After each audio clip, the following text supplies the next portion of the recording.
யாரும் எதிர்பாராத வகையில் டாரிஃபுக்கு அப்புறம் மார்க்கெட் கிராஷ் ஆச்சு. யாரும் எதிர்பார்க்காத வகையில் அந்த கிராஷ்லேருந்து மறுபடியும் மீண்டும் மார்க்கெட் உயர்ந்தது. இது மாதிரி ஒரு காலகட்டத்தில் எல்லாருக்குமே வரக்கூடிய ஒரு நியாயமான குழப்பம், புதுசாக பணத்தை எங்கே போடுறது, ஏற்கனவே போட்ட பணத்தை என்ன பண்றது, இப்போ நம்ம கிட்ட இருக்கிற போர்ட்ஃபோலியோ சரியான போர்ட்ஃபோலியோவா, உலகமே தலைகீழா புரட்டி போடக்கூடிய மாற்றங்கள் வரும்போது நாம போன வருஷம் பண்ண இன்வெஸ்ட்மெண்ட்ஸ்லாம் அடுத்த வருஷம் நல்லா பர்ஃபார்ம் பண்ணுமா? நாம தொடர்ந்து நிறைய பணத்தை இன்வெஸ்ட் பண்ணிட்டு வரோமே, கொஞ்சம் காசோட ஆரம்பிச்சு இன்னைக்கு நிறைய காசை போடுறோமே, நம்ம ரைட் டைரக்ஷன்ல தான் போயிட்டு இருக்கோமா?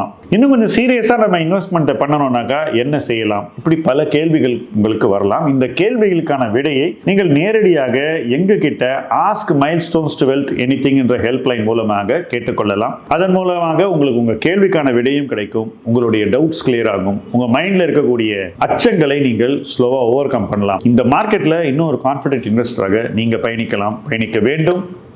கேளுங்க கேள்விகளை.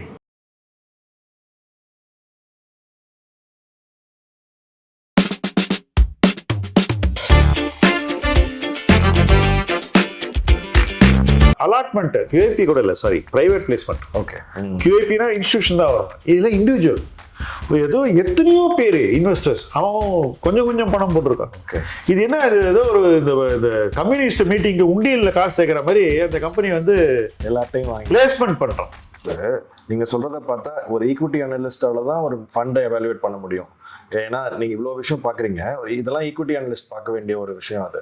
ஸோ இது வந்து எப்படி மியூச்சுவல் ஃபண்ட் டிஸ்ட்ரிபியூட்டர்ஸ்லாம் பண்றாங்க, மியூச்சுவல் ஃபண்ட் அட்வைசர்ஸ்லாம் எப்படி இதை வந்து பெருவாரியானவங்க அதை பண்றது இல்லை. இப்போ நான் வந்து 15 இயர்ஸ் ஆகுது, நானும் இந்த 15 இயர்ஸா ஃபண்ட் ரிசர்ச் பண்றவங்க எங்க இருக்காங்க. இப்போ நான் வந்து ஒரு மென்டல் மாடல் வச்சிருக்கேன் மியூச்சுவல் ஃபண்ட் எவாலுவேட் பண்றதுக்கு. அதுல நான் சொன்ன மாதிரி back of the mind fund மேனேஜரை புரிஞ்சுக்கிறேன், top of the mind portfolio புரிஞ்சுக்கிறேன். டாப் ஆஃப் த மைண்ட் தான் கைடு பண்ணும், back of the mind support பண்ணும். ரைட், புரியுது. ஆமா, அப்படித்தான் நான் வந்து மியூச்சுவல் ஃபண்ட் ரிசர்ச் பண்றது. இப்போ என்னோட சில பேர் இந்த விஷயத்தை கத்துக்கிட்டு இருக்கலாம், அவங்களே எப்படி பாக்குறாங்கன்றத பாக்குறேன். அது தவிர வெளியில இருக்கிறவங்க எப்படி பாக்குறாங்க, என்ன இப்போ ஃபண்ட் ரிசர்ச் எல்லாம் நிறைய பேர் பண்றாங்க, பெரிய பெரிய பெயர்கள், அவங்களாம் வந்து ரொம்ப புகழ் பெற்றவர்கள்லாம். ஸோ இப்போ அவங்கெல்லாம் எப்படி பண்றாங்கன்னு பார்க்கும்போது புதுசா ஏதாவது பண்றாங்களா அப்படின்றத நான் வந்து வாட்ச் பண்ணிட்டு தான் இருக்கேன். எனக்கு தெரிஞ்சு போர்ட்ஃபோலியோ கன்ஸ்ட்ரக்ஷன்ங்கிற அந்த ஒரு டிசிப்ளின்ல ஒரு கிரவுண்டடா அந்த ஃபவுண்டேஷன்ல ஃபண்ட் ரிசர்ச் பண்றக்கூடிய ஒரு மைண்ட் செட் இன்னும் கூட வரலன்னு நினைக்கிறேன். அது ஏன் வரலன்னு எனக்கு தெரியல. ஏன்னா 15 வருஷம் ஆயிடுச்சு, இந்நேரம் வந்திருக்கணும். கரெக்ட். நம்ம ஒன்றும் we cannot have lead forever இல்லை, ஒரு விஷயத்தை புதுசாக பண்ணக்கூடும். பட் இன்னும் மாறல அது.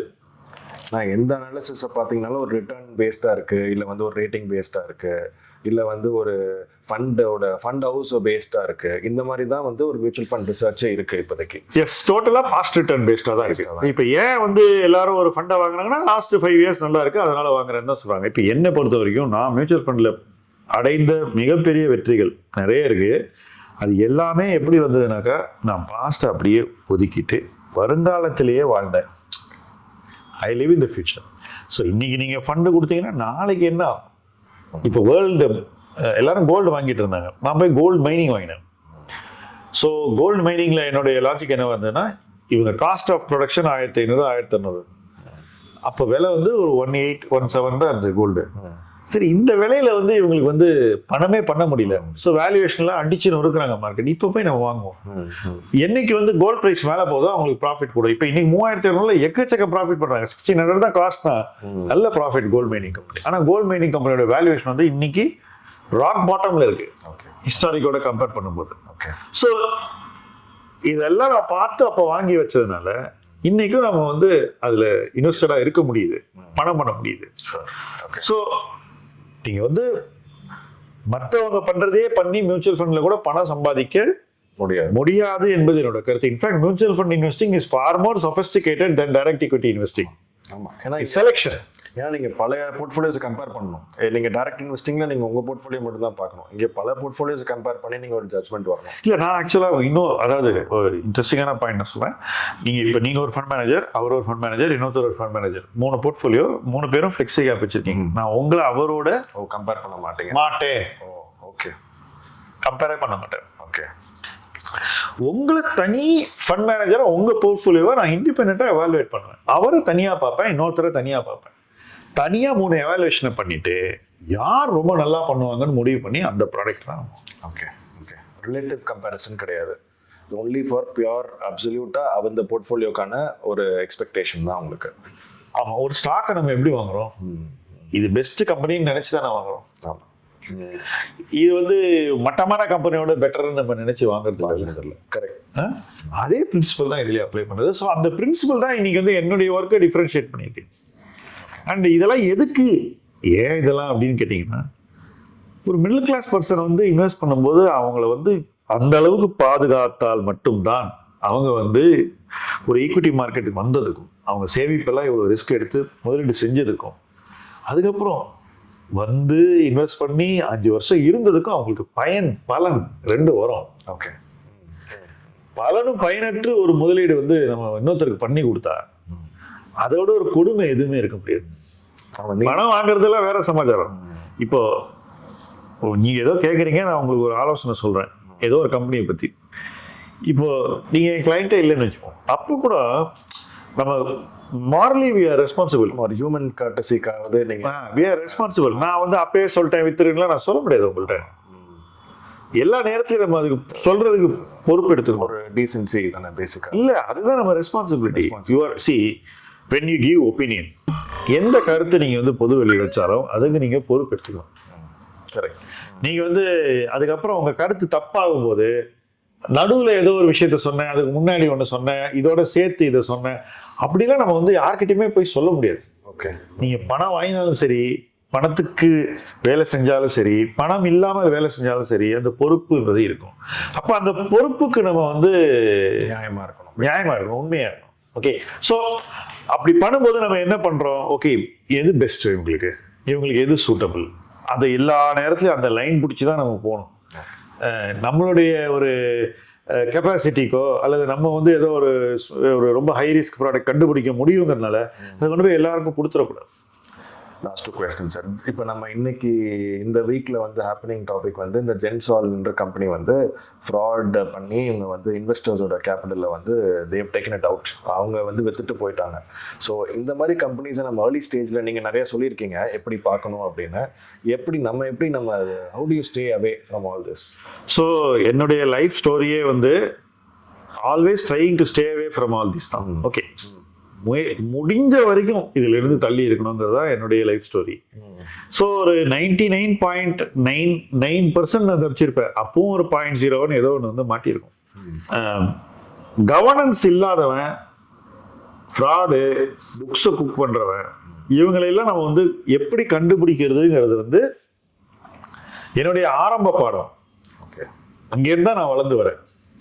ஸோ எனக்கு ஒரு மார்க்கெட் சைக்கிள்லையும் புதுசாக இந்த மாதிரி வந்து கதை விடுறவனுங்கெல்லாம் பார்த்தாக்கா குயிக்காக தெரிஞ்சிடும், இவன் இதான் பண்ணுறான், இவன் நேர்மையாக இல்லை, இவன் சொல்கிறது உண்மை இல்லை, இவன் ப்ராஃபிட் நிறையா கட்டுறான், கேஷ் ஃப்ளோ இல்லை, இப்படி நிறைய விஷயங்கள் நம்ம தெரிஞ்சிடும். இந்த குறிப்பிட்ட இந்த கம்பெனியை பற்றி நீங்கள் சொல்கிறீங்களே, இந்த ஜென்சால், உங்களுக்கே நினைவு இருக்கும், இந்த ப்ரமோட்டர் சென்னைக்கே வந்தார் நினைக்கிறேன், நம்ம ஈவெண்ட்லேயே இருந்தார் இவர். இதெல்லாம் நான் கவனிச்சுக்கிட்டு இருக்கேன். நம்ம ஈவெண்ட் நம்ம ஆர்கனைஸ் பண்ணிட்டு இருக்கோம், 500-600 பேர் வந்திருக்காங்க, எல்லாம் நடந்துகிட்டு இருக்கு. எல்லாரும் அதை பார்த்தீங்களான்னு என்கிட்ட 2-3 பேர் கேட்குறாங்க. என்னென்ன இங்கே ஒரு கும்பல் பாருங்க. சரி, என்ன பேசிட்டு இருக்காங்கன்னு கேட்டேன். சார், இந்த கம்பெனியோட ப்ரமோட்டரை இன்வெஸ்டர்ஸ் வந்து கூட்டிட்டு வராங்க. யார்ப்பா இவங்கெல்லாம் இன்வெஸ்டர்? இல்லை சார், நம்ம சென்னை இன்வெஸ்டர்ஸ் தான். இவங்களெல்லாம் கூப்பிட்டு வந்து எல்லாருக்கும் ஒரு பிஸ்னஸை பற்றி உயர்வாக பேசுகிறாங்க. இது சுற்றி ஏதோ ஒரு கோயில் பிரசாதம் வாங்குற கூட்டம் மாதிரி ஒரு 50 பேர் நின்றுட்டு இருக்காங்க. உள்ள ஈவெண்ட் நடக்குது, அங்கே எவனும் இல்லை. ஒரு 5 ஸ்டார் ஹோட்டல் இந்த ரவுண்ட் டேபிளை சுற்றி ஒரு 3 பேர் நிற்கிறான், அவனை சுற்றி 50 பேர் அப்படியே கேட்டுட்டு இருக்காங்க. சரி, ஏதோ ஒரு ஃபேன் கிளப் போல இருக்கு அப்படின்னு நினச்சேன். அப்புறம் உள்ளே போயிட்டு என்னோட ஐபேட் எடுத்து நான் பார்த்தேன், இந்த கம்பெனி என்ன பண்ணுறான் எனக்கு பார்த்தா ஃபுல்லாக கதை. எல்லாமே ஆனுவல் ரிப்போர்ட், எல்லாத்துலேயுமே வந்து ஒரு நிறைய நெருடல்கள், நிறைய ரெட் ஃப்ளாக்ஸ். அதுக்கப்புறம் ஈவினிங் திருப்பி இதே நான் தொடர்ந்து ஈவெண்ட் முடிஞ்சிருச்சு 5 மணிக்கு, இன்னும் இவங்களை சுற்றி ஒரு 20 பேர் நிற்கிறாங்க, நடந்துட்டு இருக்கு இந்த இது. அப்போ நம்ம ஃப்ரெண்ட்ஸ் எல்லாம் கேட்டாங்க, என்ன சார் இதுன்னு.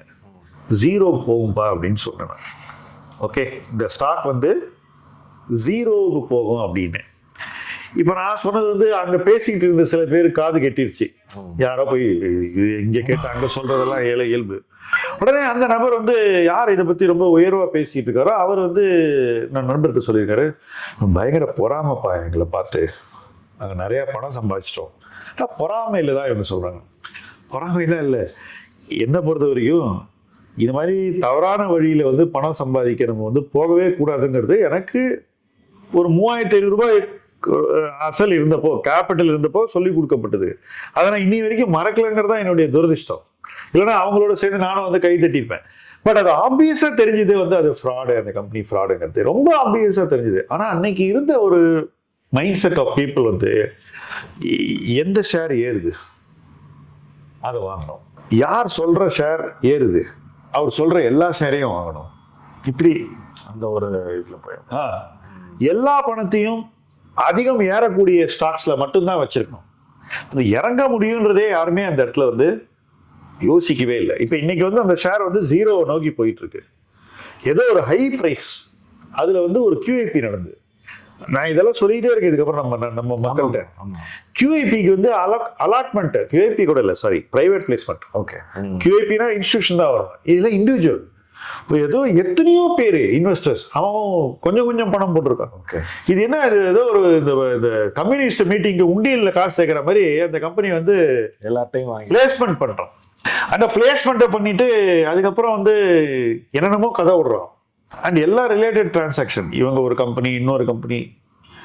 அண்ட் எனக்கு இந்த EV டாக்ஸி பிஸ்னஸ் பற்றியெல்லாம் கொஞ்சம் தெரியும். என்னை சார்ந்தவர்கள் இந்த தொழிலில் இருந்திருக்காங்க. அந்த தொழிலில் என்னெல்லாம் கஷ்டம் நடந்ததுன்னெலாம் எனக்கு தெரியும். அந்த தொழிலில் எவ்வளோ ப்ராஃபிட் சம்பாதிக்க முடியும், எப்படி சோர்ஸ் பண்ணணும் கம்பெனிஸை, காரை, இதெல்லாம் தெரியும். இவன் என்னன்னா இவனே காரை பில்ட் பண்ணுறேன்னு ஒரு கதையை விட்டான். எங்கேயோ சைனாலேருந்து ஏதோ ப்ரோட்டோடைப்பை வாங்கிட்டு வந்து.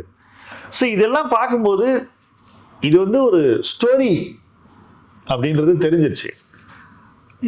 இந்த மாதிரி ஸ்டோரி எல்லாம் வந்து உடையும் போது மண் குடம் ஒட்ட வைக்கவே முடியாது, ஃபுல்லாக முடிஞ்சு போச்சு, மொத்தமாக முடிஞ்சு போச்சு. ஸோ இது எனக்கு தெரியும். இதை நான் வந்து அன்னைக்கே சொல்லிட்டு இருந்தேன். பட் இதை நான் இன்ஃபேக்ட் பொதுவெளியில் கூட இதை பற்றி கொஞ்சம் ஒரு டைரக்டாக இல்லாமல் சொன்னேன். அதுக்கு என் மேலே எக்கச்சக்க அட்டாக்ஸு. ஏன்னா பெரிய ஃபேன் கிளப் இந்த மாதிரி கம்பெனிஸ்க்கெல்லாம். இது வந்து ஜென்சாலுங்கிறது என்னை பொறுத்த வரைக்கும் SME யூனிவர்ஸில் ஸ்டார்டிங் பாயிண்ட். இன்னும் நிறைய நடக்க வேண்டியிருக்கு, பல சம்பவங்கள் நடக்கும். எனக்கு தெரிஞ்சு தனியாக ஒரு ஃபொரன்சிக் ஆடிட் டீம் வச்சிடலாம் SME ஆடிட் பண்ணுறதுக்கு. ஏன்னா வரிசையாக வரதான் போகுது. ஓகே, ஸோ மக்கள் கேட்கறது இல்லை, பட் இது நடக்க தான் போகுது. இது எனக்கு அன்னைக்கே தெரியும். மற்றபடி எனக்கு ஒன்றும் இதில் வந்து யார் சம்பாதிச்சாங்க யார் விட்டாங்கல தான் எனக்கு அதில் இன்ட்ரெஸ்ட் இல்லை. யார் சம்பாதிச்சாலும் இன்னொருத்தனுக்கு நஷ்டம் வர மாதிரி சம்பாதிக்க கூடாதுங்கிற ஒரே ஒரு சிம்பிளான பிரின்சிபல் தான் நான் மைண்ட்ல வச்சிருக்கேன். இதுல வந்து அந்த பிரின்சிபல் வந்து வயலேட் ஆயிடுச்சு. அதனால நான் அதை வந்து கிரிட்டிசைஸ் பண்றேன், வேற ஒன்றும் கிடையாது. ஸோ நீங்க சொன்னீங்க நான் ஸ்டார்டிங்ல இந்த படத்தை படித்தேன் அப்படின்னு. அந்த படம் இப்போ யாருக்கும் கற்றுக் கொடுக்கணும்னா அவங்க கார்ப்பரேட் கவர்னன்ஸை வந்து எப்படி புரிஞ்சுக்கிறாங்க, இது எப்படி உங்களுக்கு அந்த படம் எப்படி? இது நம்ம சொசைட்டியில் எப்பவுமே 90% இன்வெஸ்டரோட ஃபிலாசபி என்னவா இருக்குன்னா, நாய் வித்த காசு கொலைக்காதுன்னு சொல்லுவாங்க. அதுக்கு இன்னொன்று அடுத்தது ஒன்று இருக்கு, நான் சொல்லலை. ஸோ அந்த ஒரு மென்டாலிட்டி நம்ம ஊரில் ரொம்ப ஊறி போய் கிடக்கு. அதனால வந்து நம்ம இந்த மேனிப்புலேஷனை வந்து நம்ம வந்து ஆராதிக்கிறோம். நம்ம வந்து அது ரொம்ப ஒரு உயர்வாக நினைக்கிறோம். ஏன்னா நம்ம காசு வரும்ன்றதுனால. அந்த திங்கிங்லேருந்து தள்ளி இருக்கக்கூடியவர்கள் வந்து ரொம்ப குறைவானவர்கள். ஓகே, என் ஆசை என்னன்னா புதுசாக வரக்கூடிய ஒரு யங் இன்வெஸ்டரோ அல்லது ஒரு மிடில் கிளாஸ் பர்சனோ தயவு செஞ்சு அதுலேருந்து தள்ளி இருங்கன்றது தான் என்னுடைய ஒரே ஒரு ரிக்வெஸ்ட். ஏன்னாக்கா இன்ஃப்ளூயன்சர் அவன் எல்லாம் வந்து தண்டோரா போட்டு விலையை ஏற்றி வித்துட்டு போயிடுறான். உங்களுக்கு தெரிய கூட இல்லை. இன்னைக்கு பாருங்க, இது மாதிரி விழக்கூடிய கம்பெனிஸ்ல யாரெல்லாம் இதை பற்றி அதிகமாக பேசணும், அவங்ககிட்ட ஒரு ஷேர் கூட இல்லைங்க. நீங்க எல்லாம் ரீட்டைல் இன்வெஸ்டர்ஸ்ட தான் இருக்கு. அதை பார்க்கும்போது நம்ம கஷ்டமா இருக்கு. அப்போ என்ன நினைக்கிறோம், இப்போவாவது இவங்க வந்து முழிச்சிக்கணும், இந்த மாதிரி விஷயத்துல போய் மாட்டிக்கூடாது. நல்ல விஷயங்கள் எவ்வளவு இருக்கு அதுல மட்டும் இருக்கலாமேன்ற ஒரு எண்ணம் தானே வழியே. அது நடக்கும் நம்புவோம். ஒரு சைக்கிள்லயும் கொஞ்சமாவது இம்ப்ரூவ்மெண்ட் இருக்கும்னு நம்ம நம்பிக்கிட்டே இருக்கோம். பட் அடுத்த சைக்கிள் நமக்கு வந்து மறுபடியும் இல்ல எல்லாம் அப்படியே தான் இருக்கு. the more things change the more they remain the same. அப்படிதான் நடக்குது. ஸோ லாஸ்ட் கொஸ்டின் சார், இந்த மைக்ரோ கேப் இன்வெஸ்டிங் வந்து உங்களோட பெட் இன்வெஸ்டிங் ஸ்டைல் இல்லையா, இன்வெஸ்டிங் ஏரியா. அந்த ஏரியாவில் வந்து நீங்கள் வந்து இந்த மாதிரி மார்க்கெட் டாப் அவுட் ஆகி இறங்கும் போது நீங்கள் வந்து லிக்விடிட்டி இல்லாமல் இருக்கும் அந்த பர்டிகுலர் செக்மெண்ட்டில். அப்போ நீங்கள் அதை எப்படி அந்த ட்ரா டவுனை எப்படி மேனேஜ் பண்ணுறீங்கன்னு மட்டும் அது ரொம்ப இன்ட்ரெஸ்டிங்காக சொன்னீங்க. எனக்கு அதான் எல்லாருக்கும் சொன்னீங்கன்னா ஈஸியாக இருக்கும். இந்த வடிவேல் ஒரு இதில் சொல்லுவாங்க, எவ்வளோ அடித்தாலும் தாங்குவான் இவன் ரொம்ப நல்லவன். மைக்ரோ கேப் இன்வெஸ்டர் கிட்டத்தட்ட அந்த மாதிரி ஒரு மன வலிமை உடையவனாக இருக்க வேண்டும். ஆனால் அடியை எங்கே வாங்கணும்னாக்கா, எந்த ஸ்டாக்ல வந்து நீங்கள் வந்து ஃபீனிக்ஸ் மாதிரி திருப்பி எழுந்து வருவீங்களோ அந்த இடத்துல தான் அடி வாங்கணும். எங்கே நீங்கள் சாவ போகிறீங்களோ அந்த இடத்துல போய் நீங்கள் அடி வாங்கக்கூடாது. கரெக்ட். ஓகே, ஸோ உங்களுக்கு கம்பெனியை வந்து அவ்வளோ கரெக்டாக தெரிஞ்சிருக்கும். ரைட். ஸோ அதுதான் டஃப் பார்ட். அண்ட் இன்னைக்கு பார்த்தீங்கன்னா நான் இப்போ ஒரு எக்ஸசைஸ் பண்ணேன். 4 நாள் இந்த மகாவீர் ஜெயந்தி வீக்கெண்டில் 4 நாள் வேலை பண்ணுவோம். Thursday, Friday, Saturday, Sunday 3 பேர் உட்காந்துட்டு 500 crore-லேருந்து 5,000 crore வரைக்கும் உள்ள கம்பெனிஸில் எது நல்ல கம்பெனி. ஸோ 500 to 5,000 எத்தனை கம்பெனி இருக்குன்னு ஸ்டார்ட் பண்ணால் ஒரு 1000 கம்பெனி வந்தது. அந்த 1000 கம்பெனியும் பார்த்தோம். இன்ஃபேக்ட் நடுவில் ஸ்க்ரீனர் வேறு 2 நாள் வேலை பண்ணல, ரொம்ப கஷ்டமாக இருந்தது. ஓகே, அப்படியும் பார்த்துட்டே இருந்தோம். ஓகே, பார்த்துட்டு 125 கம்பெனி ஷார்ட் லிஸ்ட் பண்ணோம். ஓகே, இந்த 125 கம்பெனியில் ஹார்ட்லி 1 or 2 மேக்ஸிமம் ஒரு 4-5 வச்சுக்கணும் இன்னைக்கு இன்வெஸ்ட் பண்ணக்கூடிய இடத்துல இருக்கு. Okay, that is only 3-4%. Sir 3லேருந்து 1000 கம்பெனில 3 கம்பெனிங்கிறது 0.03% இல்லையா? நான் 125 சொல்றேன். Okay, 5 out of 125. சரி, 0.03. ஸோ அப்போனா அவ்வளோ ஓவர் வேல்யூஷன் இன்னைக்கு அந்த ஸ்பேஸ்ல இருக்குன்றதா என்னுடைய வியூ. ஓகே, இதனால நான் என்ன டெய்லி குதிக்க போறேன்னா அதெல்லாம் ஒன்றும் இல்லை. இந்த டிப்ஸ்டிக் போட்டுக்கிட்டே இருக்கணும், 2-3 மாசத்துக்கு ஒரு தடவை பண்ணிக்கிட்டே இருக்கணும். ஸோ நெக்ஸ்ட் 2 இயர்ஸ்ல ஏதோ ஒரு பாயிண்ட்ல இந்த 1000 பார்க்கும்போது நமக்கு மேபி ஒரு 300 கிடைக்கும். ஓகே, ஓகே, அந்த 300 பார்க்கும்போது நமக்கு ஒரு 30 கிடைக்கும். அன்னைக்கு 3% தான் 1000. ஓகே, ஆனா அந்த 30 நமக்கு வந்து வாங்கணும்னு தோணணும். ஓகே, ஸோ இன்னையிலேருந்து அது வரைக்கும் டிராவல் பண்ணணும் with the companies. So research பண்ணாமல் இருக்க முடியாது. ஒவ்வொரு குவார்டர் ரிசல்ட்டையும் பார்க்கணும், எது நல்லா இருக்கு, எது சுமாராக இருக்கு, எங்கே இம்ப்ரூவ்மெண்ட் இருக்கு, எங்கே வந்து ரொம்ப மோசத்துலேருந்து கொஞ்சம் இம்ப்ரூவ் ஆகி வருது. இந்த trajectory from very bad performance to better to better to better to good to great, இந்த என்டையர் ஜேர்னில ஏதோ ஒரு பாயிண்ட்ல நம்ம வந்து ஃபிக்ஸ் ஆகும். அந்த பாயிண்ட் நீங்க வந்து அந்த இன்வெஸ்ட்மெண்ட்டை போர்ட் பண்ணணும், ஆன் போர்ட் பண்ணணும். It's a long journey. இன்னைக்கு வாங்கினாக்கா என்ன ஆகும்னு நான் சொல்றேன். இப்போ நான் கொஞ்சம் கம்பெனி தான் நல்லா இருக்குன்னு நான் சொல்றேன், ஆனா நான் இன்னைக்கு நான் வாங்க ஆரம்பிப்பேன். என்னுடைய லாஜிக் என்னன்னாக்கா, கிரேட் கம்பெனிஸ்ல நீங்க வந்து ஒரு 10 கோடி போடணும்னு வச்சுக்கோங்களேன். குறைஞ்சபட்சம் சொல்றேன், ஈஸியா லிக்விடிட்டி இருக்கும். லிக்விடிட்டி இருக்கும் இல்ல, லிக்விடிட்டி இருக்காது. அது டெய்லி 500, 300, 400 ஷேர் ட்ரேட் ஆயிட்டு இருக்கும். ஓகே, ஓ இந்த மைக்ரோ கேப்ல கிரேட் கம்பெனிஸ் பொதுவா சொன்னீங்க, சின்ன கம்பெனி. Okay, okay. சோ எனக்கு வந்து வாங்குறதுக்கு வந்து ஒரு 6 மாசத்துல இருந்து 1 இயர் தேவைப்படும் ஒரு பெரிய பொசிஷன். இப்போ நான் ஒரு ப்ரொஃபஷனல் மேனேஜர் பிஎம்எஸ்ல நான் வந்து ஒரு 50 கோடிக்கு ஒரு ஷேர் வாங்கணும். அந்த மாதிரி சின்ன கம்பெனி வாங்கணும். நான் 1000 கோடிக்கு மேல உள்ள கம்பெனி வாங்க ரெடியா இருக்கு. அப்ப இந்த மாதிரி விழுற மார்க்கெட்ல கொஞ்சம் கொஞ்சம் டெய்லி வாங்கணும். ஸ்லோவா வாங்கிட்டு போவோம். வாங்குறதுக்கே 2 வருஷம் ஆகும். ஓகே, அதுக்குள்ள என்ன ஆகும், நான் சொன்ன மாதிரி நம்ம அடியெல்லாம் வாங்கிடுவோம். Correct, correct. ஆனா அந்த அடி வாங்கும்போது நம்ம ஷேரா வாங்கிடுவோம். Okay, okay. அடி வாங்குற அன்னைக்கு அடியை பார்க்க மாட்டோம், ஷேரை வாங்க முடியுமான்னு. Right, right. அப்போ அதை வாங்க வாங்க வாங்க நம்ம பொசிஷனை பில்ட் பண்ணிடுவோம். அதுக்கப்புறம் மார்க்கெட் டேர்ன் ஆகும், இந்த கம்பெனிக்கு ஃபார்ச்சூன்ஸ் டேர்ன் ஆகும் முக்கியமா. ஓகே, கம்பெனி ஃபார்ச்சூன் டேர்ன் ஆகும்போது நமக்கு வாங்க சான்ஸே கொடுக்காது. அதோட ஒரு நாள் அந்த கதவு மூடப்படும். That's it. அதுக்கப்புறம் நீங்க ஒரு ஷேர் கூட வாங்க முடியாது, ஏறிண்டே போகும். சேஸ் பண்ணி வாங்கணும். நம்மளோட டெம்பரமெண்ட் வந்து கீழே போகும்போது சேஸ் பண்ணுவோம், மேலே போகும்போது சேஸ் பண்றதுங்கிறது நம்ம வாங்க போனா கூட அது வந்து ஒர்க் அவுட் ஆகாது. ஏன்னா மற்றவங்க எல்லாம் அதே நேரத்தில் வந்து வாங்குவாங்க.